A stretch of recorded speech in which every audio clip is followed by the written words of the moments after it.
สวัสดีท่านผู้ชมที่เคารพนำท่านผู้ชมมาติดตามข่าวกีฬาทีมหญิงทีมชาติลาวสุดใหญ่เกมอุ่นเครื่องกับทีมชาติซาอุดิอาระเบีย2นัดวันที่10และ13มิถุนายนนี้โดยได้พรทิพย์แสงมณีผู้ฝึกที่ผ่านการอบรมระดับโปรไลเซนมาเป็นหัวหน้าผู้ฝึกทีมสุดนี้ตามการรายงานของสหพันธ์บันเทิงชาติลาวได้ฮู้ว่าทีมหญิงทีมชาติลาวสุดใหญ่จะทำการอุ่นเครื่อง2นัดในระยะฟีฟาเดย์ระหว่างวันที่8ถึงวันที่14มิถุนายนนี้ที่นครหลวงบางกอกประเทศไทยซึ่ง2นัดจะพบกับทีมชาติซาอุดิอาระเบียวันที่10มิถุนายนและวันที่13มิถุนายนเวลาเดียวกันคือ 19 โมงแข่งขันที่สนามกีฬาวินมิลฟุตบอลครับ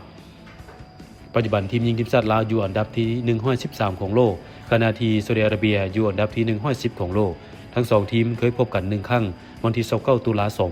2024ซาอุเอาชนะได้4-0